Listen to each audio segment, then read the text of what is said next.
Hello, and welcome back to Vault Hunters. Today's episode is going to be just a little different as we're not going to be starting off today with a vault run. Actually, what I want to do is take care of these farms. Up until now, I have been manually farming all of these crops, and I'm getting pretty tired of it, to be honest. Plus, it is just so slow to sit here, especially even with Farmer, the ability that we have, it's still slow. So no, today we are going to be fixing that. And to do this, I think we're going to be making use of these villagers that we have. If you don't know, farmer villagers will actually farm crops on their own. And when they pick them up, they keep them in their inventory.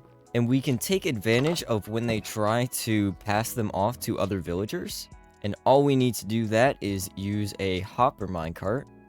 But before we do anything with a farm, I think we do need to set up a villager breeder, as we don't have that many villagers to begin with.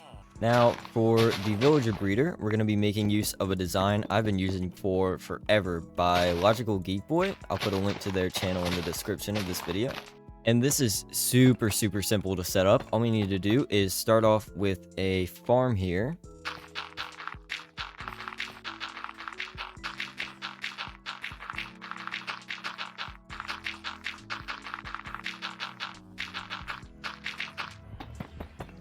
So yeah, we're just going to be doing a super standard 9x9 farm here with some water in the middle.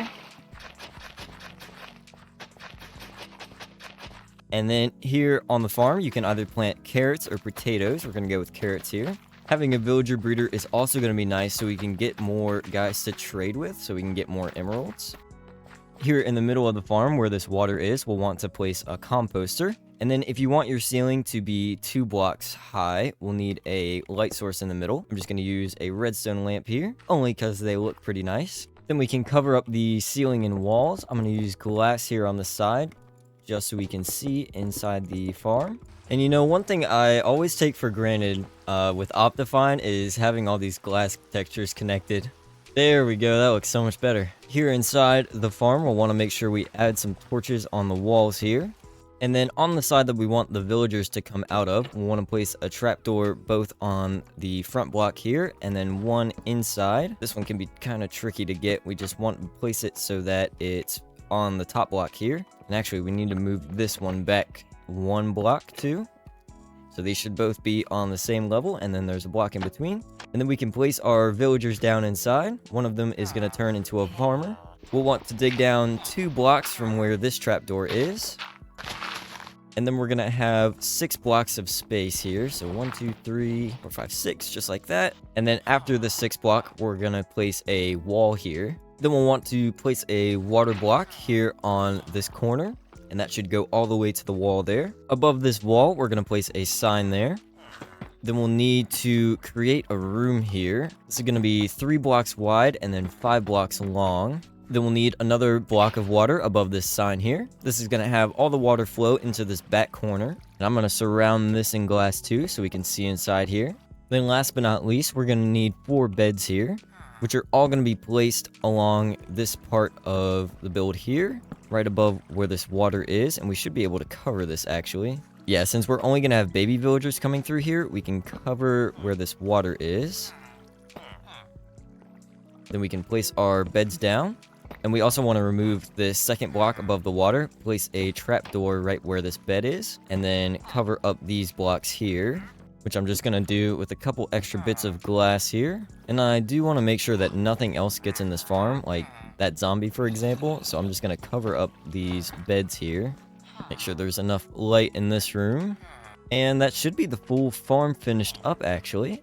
These villagers should start breeding eventually, and then we'll get some baby villagers up in this room. And now that we have a source of new villagers, we can start working on the villager farms. Now for the farm itself, we're going to be using a very similar design to the one we just did. Only I'm going to be making each farm a little bit bigger.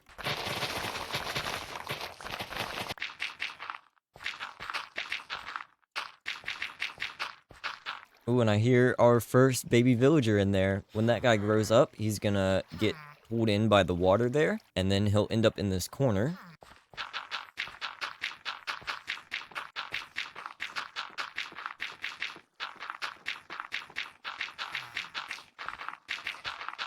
And I'm going with a pretty decent size of land here for our farm. We'll need another block of water in the middle, and since it's a bigger farm, we'll need some in the corners too.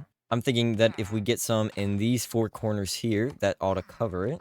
We will need some trapdoors above these corner water blocks, just so the villagers don't fall in them. And then for our first farm here, I think I'm going to start off with carrots.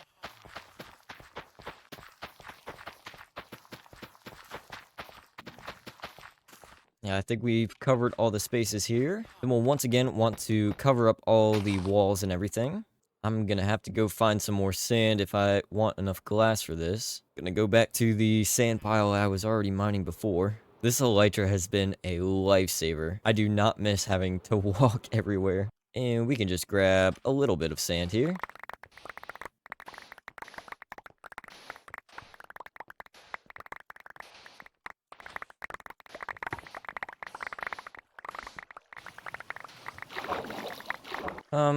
I feel like this is enough sand. I actually ended up having to go back and get a new shovel because I broke the other one. But yeah, we are set for life, I think. I don't even know if I have enough storage for all this. Well, it turns out I did, and we now have over 5,000 sand. That's plenty, I think. Here in the corner is going to be a little bit different, though, as we want this middle space available. We're going to be having 3 more farms here, one for potatoes, wheat, and I think we can farm beetroot too. So yeah, all of these farms are going to connect into this middle space where we're going to have some hoppers. And then on these 4 hoppers on the outside are where our mine carts are going to go. So yeah, we need 4 hopper mine carts surrounding this middle hopper here. And then once we get a villager out of our villager breeder, we'll put him in the middle. And because villagers cannot walk over rails, he shouldn't move through these mine carts here. And we also don't want to forget to place a composter and a light source here in the middle, along with some extra torches on the sides of the walls here. And since all we're waiting on right now is these villagers to grow up, I do have a couple of extra ones. We can throw these babies into the water stream here. Eventually they will grow up and move into this room.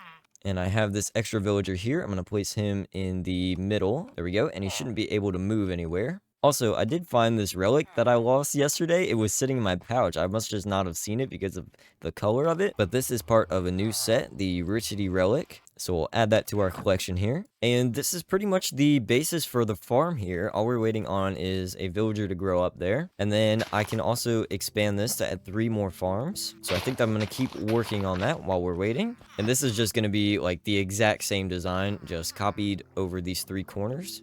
I just heard a villager die in our villager breeder. There must be a flaw in our design here. It's this piece of glass here. He wasn't able to get into the room. That should fix it though, and the next villager that comes up will be A-okay. You need to get back in there though. Uh-oh, they're still dying somehow. What's going on? Oh, it seems that they can't get onto this wall here because of that block there. I think that's the only thing that was stopping them. So maybe we're good now, right? Everything's fine. We did get one guy in here somehow, so we're gonna grab him out of there and place him into his farm, and then he should get farming away. And when he has enough crops in his inventory, he'll try to give it to this guy, but it's gonna go straight into these hoppers here. While I've been building this, we can see that our villager... I'm so sorry. I did not mean to hit you. Come here, come here. Well, anyway, as I was saying, our villager has collected some crops here. We've got plenty of carrots now in this hopper. So we need to replace these hopper minecarts now that I moved them. Oh my goodness, why are there so many zombies in the nether?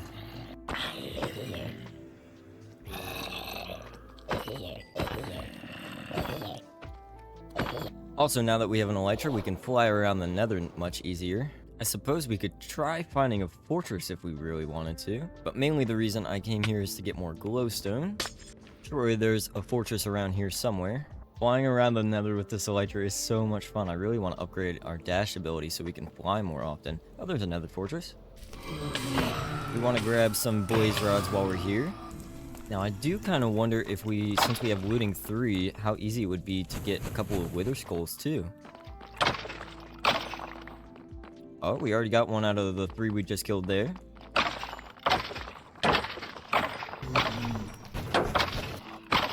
We haven't been able to find another one yet, though. Looks like there's a couple more wither skeletons over here. There we go. There's our second one. Oh, hello. I didn't even see you. Oh, we got number 3 out of that, too. If I can find where our portal waypoint is, we can just head that direction. As long as I remember to put my elytra on. That was almost really, really bad.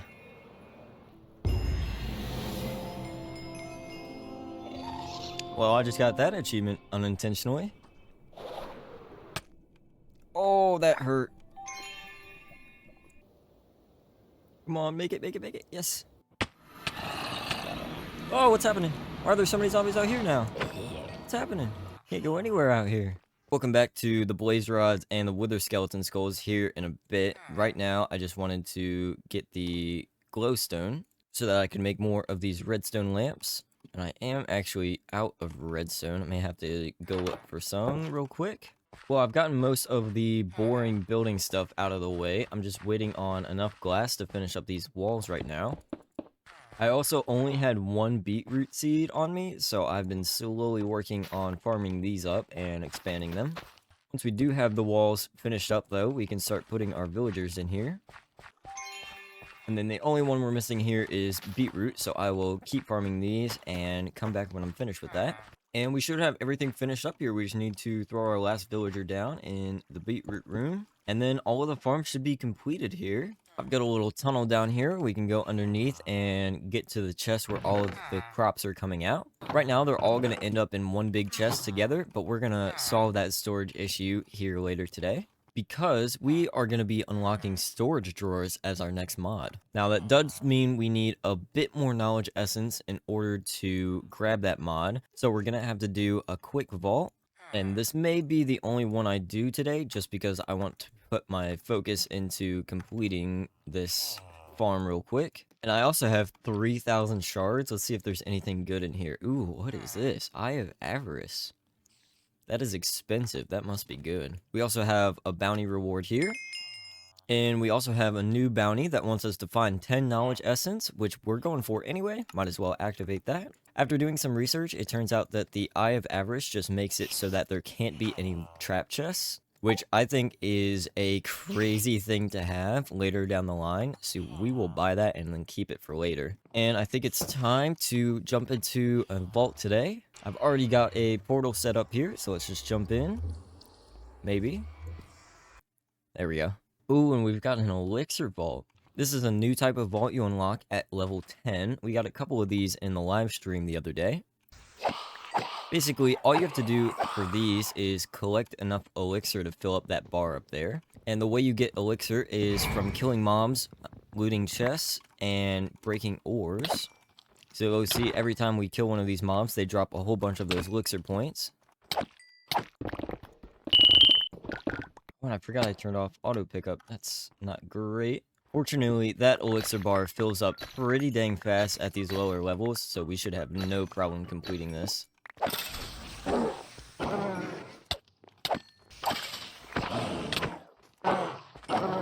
I mean, we're already halfway here, and it hasn't even been 4 minutes yet.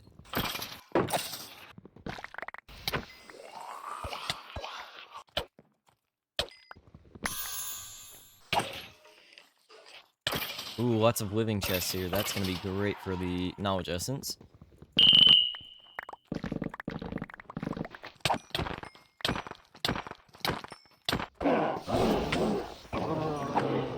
Looks like we got enough elixir now, and our bar is all the way filled up. Now, when we want to get out of here, all we have to do is find a lodestone, which looks exactly like that one right there. But we still have plenty of time here, so I'm going to keep running around and looting. Actually, this may be a great time to look specifically for living chests, because we have plenty of time left to look around here.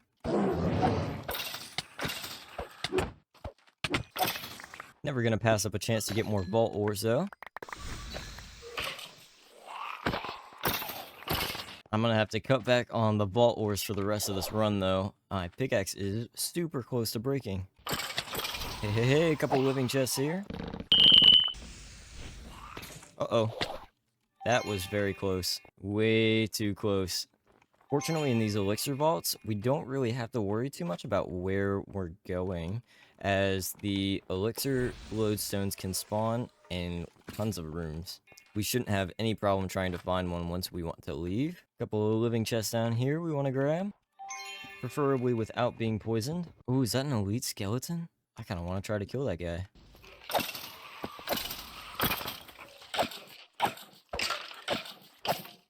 Oh, well, that was easy.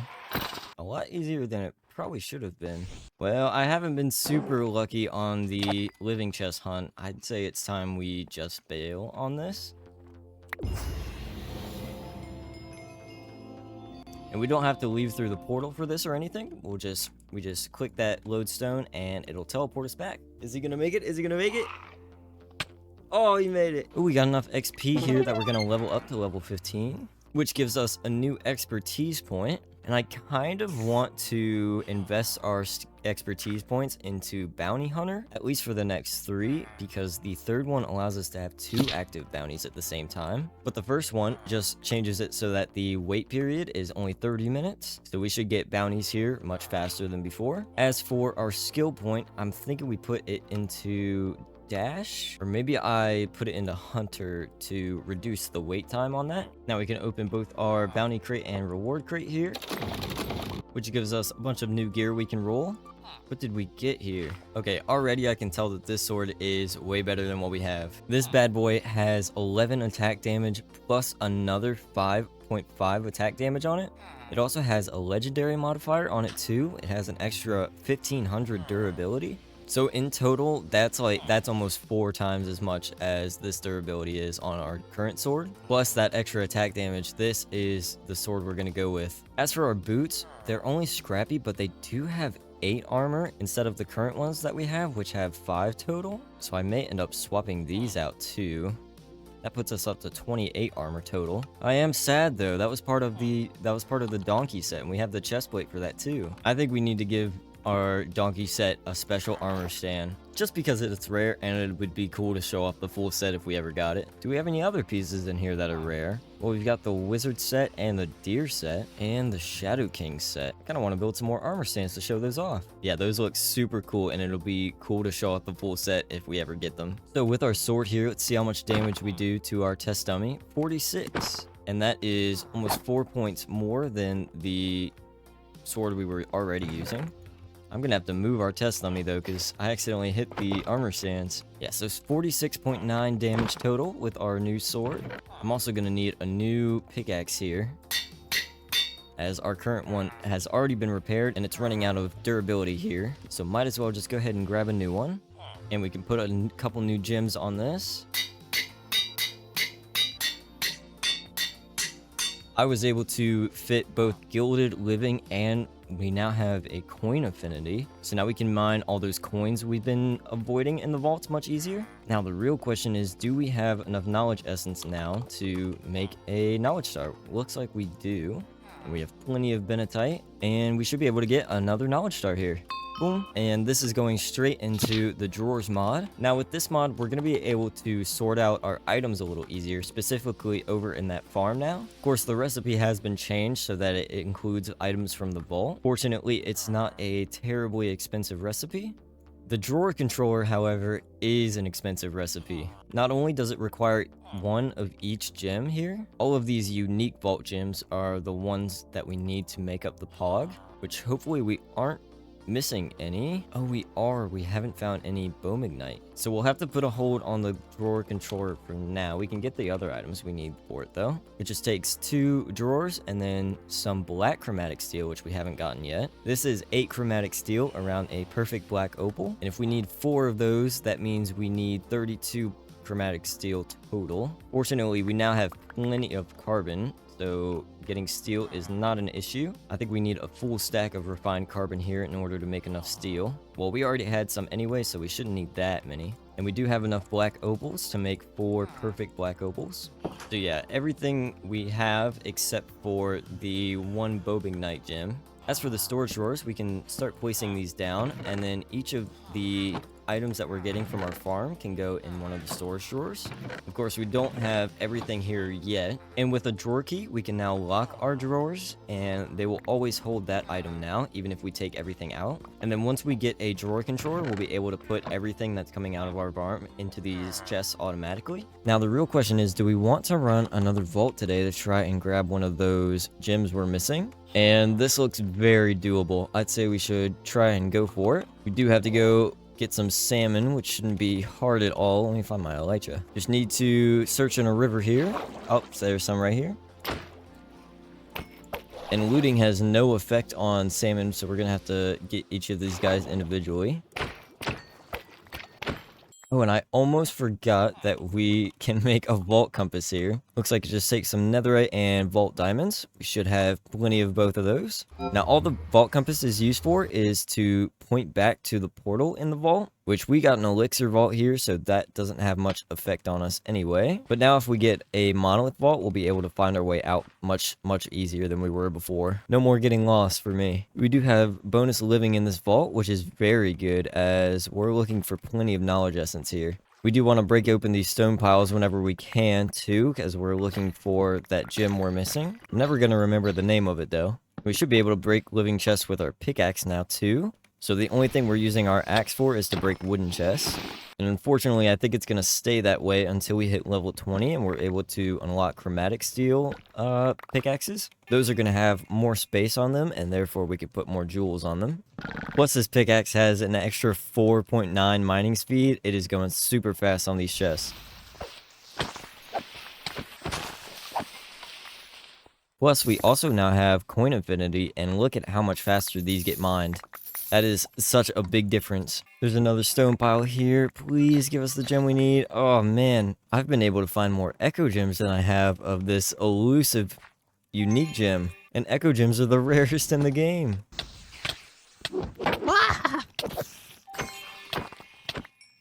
You know, I feel like I'm not finding any of those bonus living chests I'm supposed to be getting.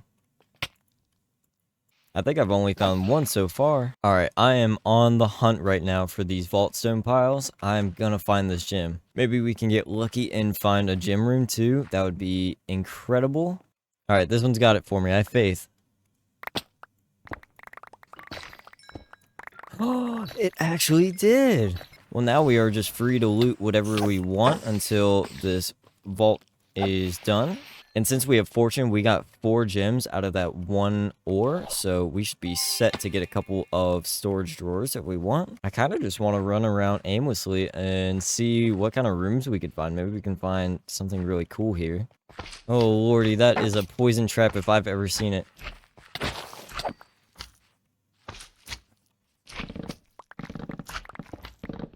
I do not want to mess with that guy. Ooh, there's a lot of living chests down there. Definitely gonna want to grab those. And I think they're back in a hidden room. I'm glad we have this hunter ability. Yeah, this is pretty hidden away back here. One thing I will say about having all these affinities on this pickaxe is that I'm mining these random blocks more often, and it is kind of trashing up my inventory. It's just a nuisance more than anything. I think if anything, when we unlock chromatic steel, we'll put all the affinities onto like a sickle or something. That way we won't mine all the random blocks below the chest. Oh, and I only have a minute left. I need to find a lodestone. Man, we got so much XP out of that. Not enough to get us to level 16, though. That's okay, though, because we can craft up one of these vault burgers, and we can only get the base level one right now, but if we eat this, it'll give us a little bit of XP, enough to kick us into level 16, which gives us yet another skill point. And I actually think I'm gonna start saving these, because I do kind of want to get speed, at least the first level. Each one takes 4, and that is quite a lot. We've got a crate here we can open. Oh man, we got so much out of that. We've got a new item here. This is an augment. You can apply these to vault crystals and it will lock it to be this specific theme, which is pretty cool. We'll keep that in there for now. We got some gear we can roll here. Nothing crazy good though. And we can pick up our bounty reward. Oh man, if we submit 26 blocks of amethyst here, we get a chest plate. And that has Scrappy Plus on it, which means it can roll any of the tiers. We do have 48 amethyst. And I've yet to find a geode in the world. But if I remember correctly, there is a biome that had a bunch of amethyst laying all over the place. It might be this one over here. Yo, let me fly over there and see if I can find some of those. Oh yeah, there is definitely some amethyst all over the place here. Now, the bad news is that these amethysts only drop if they're at full growth. And I don't think they'll grow just here in the forest. I think they have to be on those amethyst blocks. So we may be out of luck here. Unless we can get incredibly lucky right now and find one in this cave. Alright, this is an incredible coincidence. I swear this isn't staged. But yeah, we can get these blocks of amethyst basically for free here. Let me actually mark this on my map in case I need more amethyst. And we can submit these at the bounty table. I think I got a few more than I needed. And the only other bounty we have is to find 9 knowledge essence in the vault. We shouldn't have any problem finding that next time we do a vault. But we do get a chest plate we can roll here out of that bounty. Hey, actually, it's pretty good for a scrappy. I mean, it's got 7 armor already and an extra 3 health. I may end up retiring the donkey chest plate. That's okay though, because we can add it to our setup here. Yeah, this really isn't bad for a scrappy chest plate here. And the only other thing we have left to do today is to finish getting our drawer controller, which we will be able to do now that we have our bulb magnetic gems. I am gonna go ahead and make 2 of these. That gives us 2 pogs there. I was planning on making 2, but I do not have nearly enough chromatic steel to make that much black chromatic steel. So we'll have to hold off on making a second one, but we can get our first one here. Now, the way we use this drawer controller is we just have to place this down. I want to move these drawers back 1 block, actually. Then if we connect a hopper into the back of it, it should be able to start pulling in the items automatically from the hopper. For example, it's got carrots in this hopper now, so if we add the carrot drawer, wherever that is. Unfortunately, there's no way to see how many carrots are inside this drawer. Oh yeah, there are. So we can see it's now filling up, that the carrots are coming in through the back here. So yeah, we no longer have to move all these items out manually. All of the items are just going into this drawer controller, which then go into their separate drawers. And if we ever have a random assortment of these crops here, we can just right click on this drawer and it will always go into their own drawers instead of having to sort them out ourselves. But yeah, that pretty much wraps up the farm. I think we can connect it to our storage system with link cables if we wanted to. That is a kind of a long distance to pull all those link cables. We'll see about doing that in the next episode. And we'll also try to aim to get another drawer controller. That one's going to be used to store mostly bulk items like all this vault cobblestone and sand and any cobblestone that we have. So that way they're not filling up our chests. Because if we see here, most of our storage is being taken up by these bulk items. Yeah, lots of vault cobblestone here. And that should free up a lot of our chest space too. But yeah, I think that's a great place to leave it for today. I hope you enjoyed, and I will see you next time.